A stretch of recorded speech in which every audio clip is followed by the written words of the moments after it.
All right, guys, just a couple really quick updates in the garage here. I got the XR350 off my stand, and it's on a little mobile stand now because we're getting real close.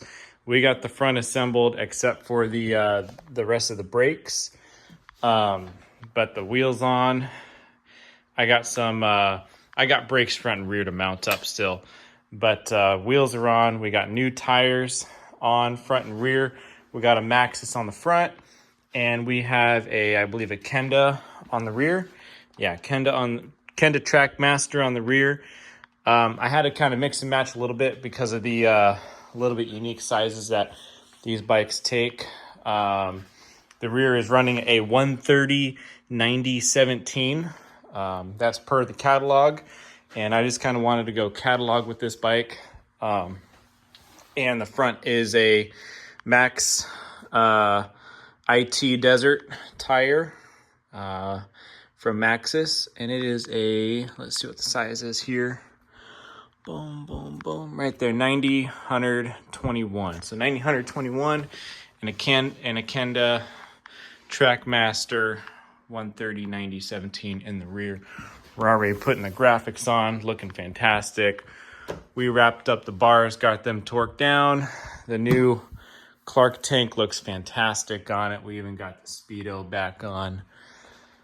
Gator's looking good. Electrical's all in.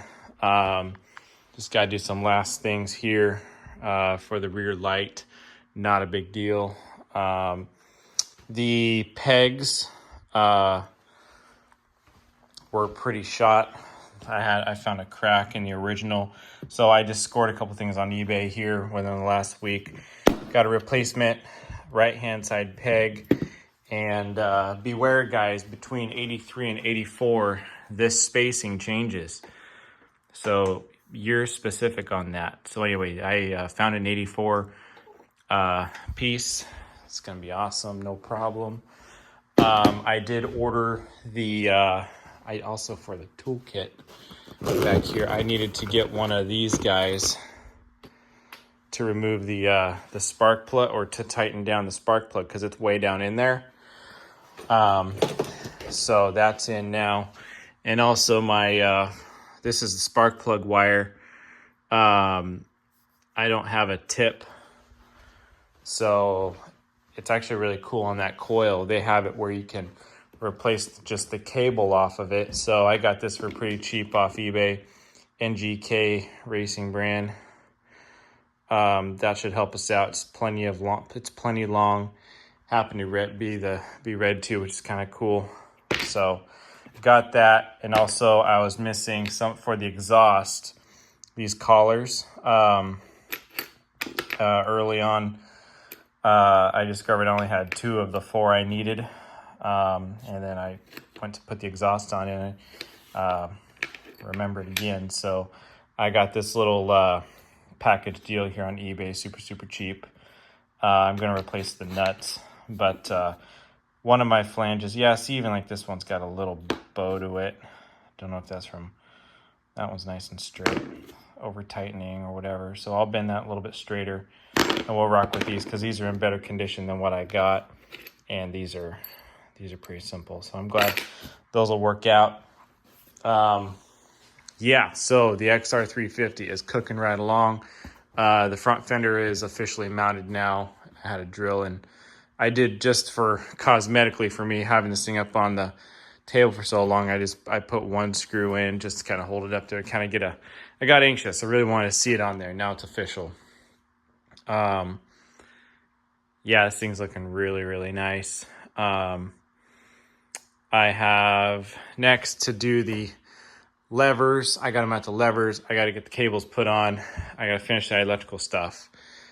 Put on my peg.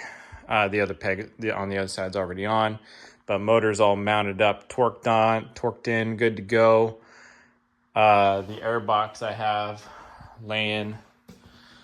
Let's see. This is kind of the leftover stuff. Oh yeah, and I found this guy recently too. These have been super hard to find. That's your chain guard. That was really hard to find when I was looking for one a couple months ago. And someone popped one up on eBay, and I shot it with some black. Really glad to have that. I also have the supporting piece that goes behind it, which is really nice. The exhaust is ready to go on now that I have that hardware. So yeah, I'm gonna finish. I gotta first get the spark plug cable on, then get the rest of the cables for like the brakes, get the brakes sorted, then get the exhaust on, and then we can try and fire this thing up for the first time. So excited, so anxious for that. In my total parts down here, I got new brake pads for the front. This is an 84, so it has a disc brake on the front. That now they only made these bikes for 3 years. The 83 was the first year. Drum brake on the front, everything else the same.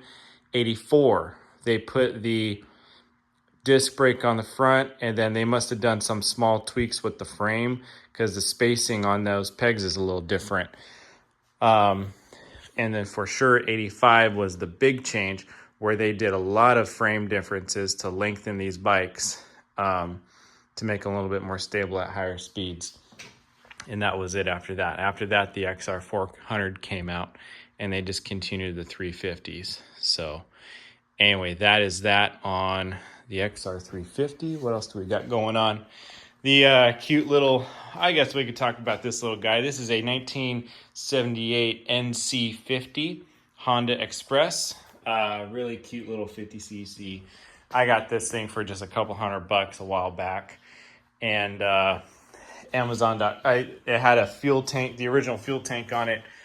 Literally the paint was holding what was left of the steel together.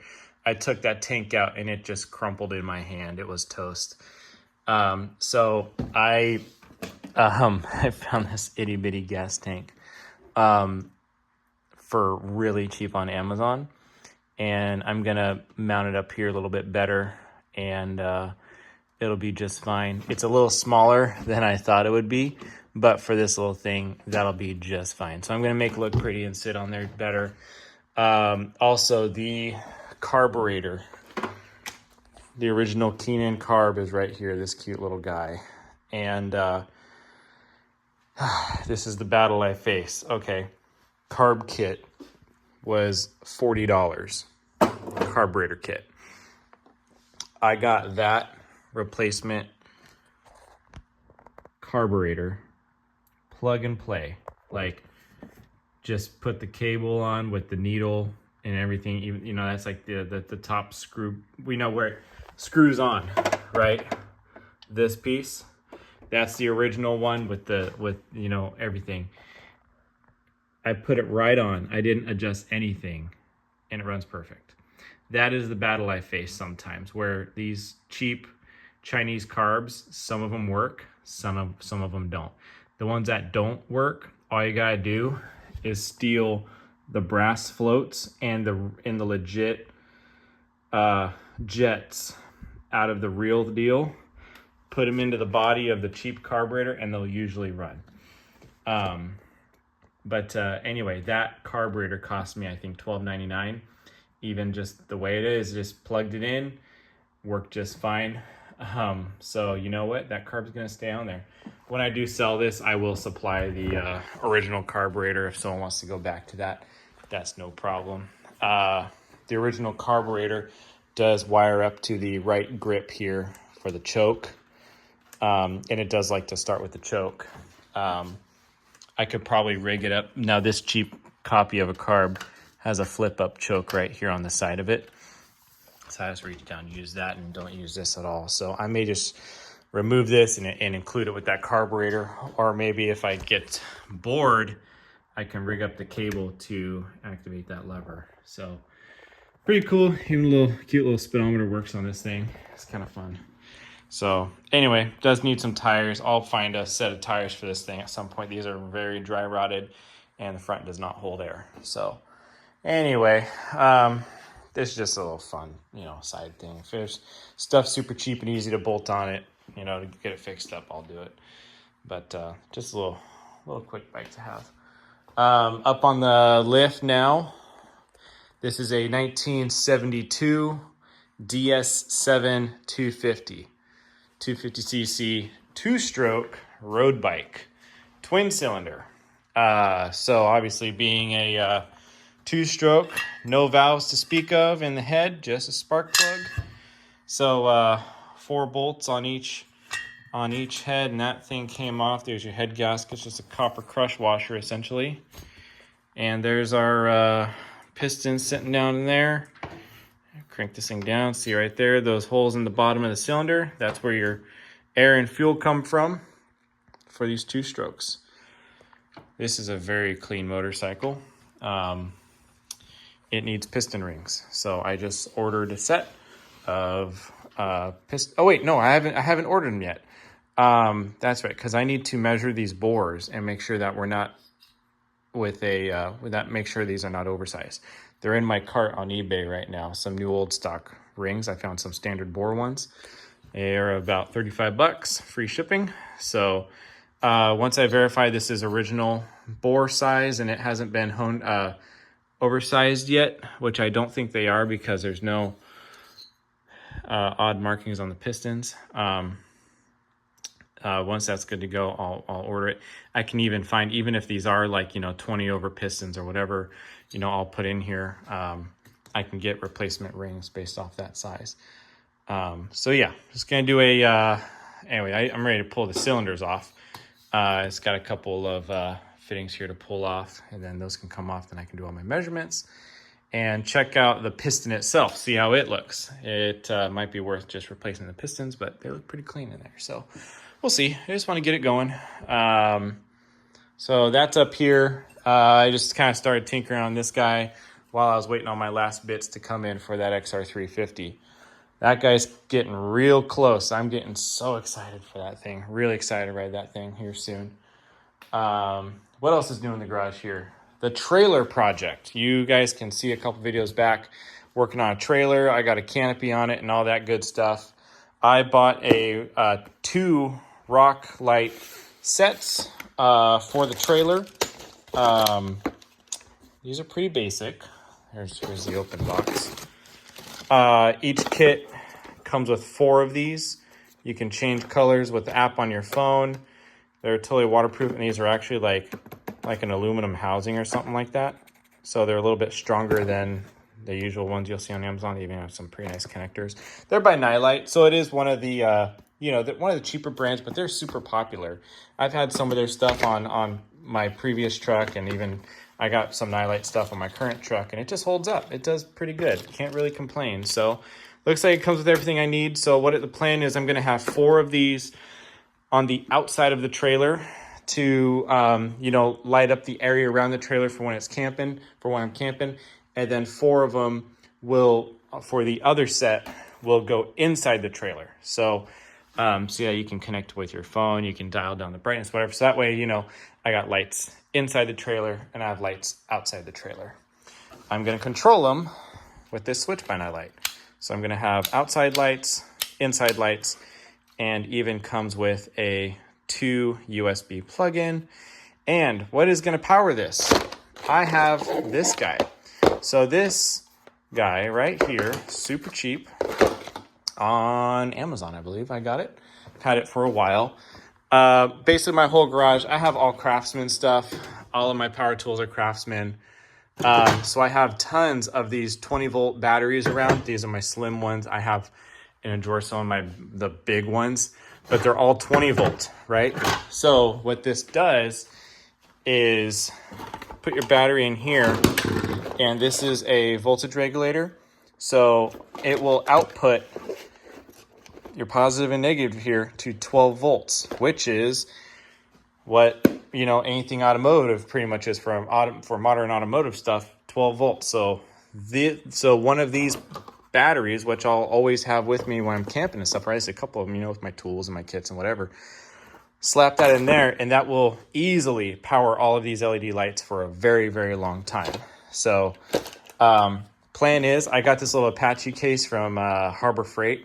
This is going to mount inside on one of the inside walls of the trailer. And let me set you up here so I can really explain to you guys what I'm doing here. Come on, bear with me. There we go. So basically this is going to mount to like the inside wall of one of the trailer, somewhere I can easily reach. And then I'm going to I'll Dremel out a hole for this guy to drop into, and then this will be on the outside of it. And then all of my wiring and stuff will be sealed inside of here, nice and clean. And then this will basically just be a junction box, essentially, with this on the outside of it. And then I'll, slit a hole in it or whatever. And this will be next to it outside of the box where I can slap my battery in, no problem. So I did buy a quick little fuse holder on Amazon for super cheap. So this will work great for running all my wiring, which will be super simple. It'll just be there's my positive and negative, which will be from my regulator to power my fuse block, right? And then my fuse block will be my individual circuits, being, in this case, it'll only be 2.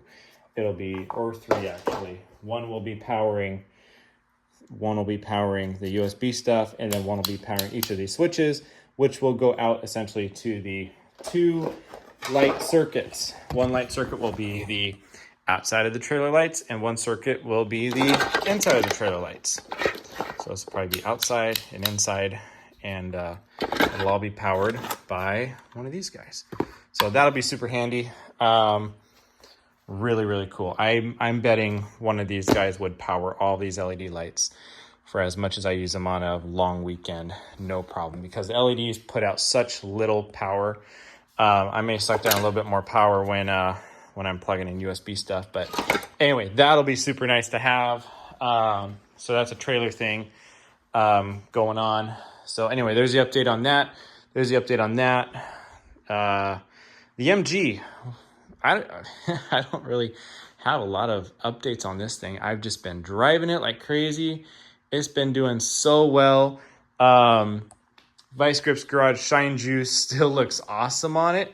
My only gripe would say is that it does leave a slightly sticky finish. So when you're driving it around, dirt and dust does stick to it a little bit more.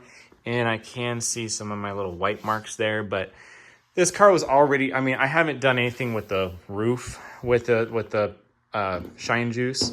So you can see the car already has a little bit of shine. It is probably like the best case shine that you would get from that product. So anyway, still absolutely love that product. If you guys haven't seen the video I made, it specifically on me doing stuff with that product, definitely check it out. This tank, you can see in the light, it does have some etching from fuel spillage over time and stuff, but that stuff really cleaned up that tank and did awesome. Such cool stuff. So, but anyway, no, the car's been doing good. I do have some grommets and stuff that I need to replace in the back for the battery routing, just to make sure no wires get rubbed through, running through steel or anything like that. Pretty soon, since I've driven it quite a while, I do want to pop the wheels off and check wheel bearings, make sure they still look happy, because this car sat from 2005 all the way until I picked it up in January. And I haven't touched the wheel bearings. I just kind of glanced at them, just kind of made sure they were good. And I've driven this thing about 3,000 miles now. So, this is kind of I'm at a point now where I should go back through the car, do a good nut and bolt check on it, check the wheel bearings, check the brakes. Oh, I did order one thing. I quick installed it. On the door here, I replaced this piece. I found one, I set an alert on eBay, and someone posted this guy, a full set actually for the driver and the passenger. The passenger one looks fine. I only replaced the driver's side one. Mine was ripped right here, and there was a chunk of this leather missing. So this looks so much nicer now. That's really cool. And I did win the auction on a new striker plate. I won an auction on the one for the passenger side. So basically these both are seized up. My new lock hardware isn't doing any good right now because the arm that activates and works with this is all seized up. So I got to rebuild them, and one popped up for super cheap. I was the only one that bid on it. So I won the auction for pretty cheap, and it's a brand new one. So anyway, I'll throw that in that side, and that'll eliminate half the battle on that project. Yeah, good stuff. Good stuff going on. Good projects. Good projects. So anyway, I'm going to be poking around on the Yamaha just a little bit, but this is the primary focus right now, getting that thing running and riding. And then after that, the next quickest project to whip out will be this CB160. I got my new exhaust pipes up there. I got to put on with my new headers, new to me. And then my new ignition switch is also up there. Put that in. I have a battery already, and then we can fire this thing up for the first time. Everything else is ready to go on it. It just took me forever to find pipes, headers, and a key switch. So anyway, that's that. That fender, the Shine Juice did wonders on that fender. That's perfectly patinaed. It looks fantastic. Okay, I'm going to stop jibber jabbering. Thank you guys for joining and bearing through the updates with me. Like and subscribe if you like this kind of stuff. Thanks, guys. Bye.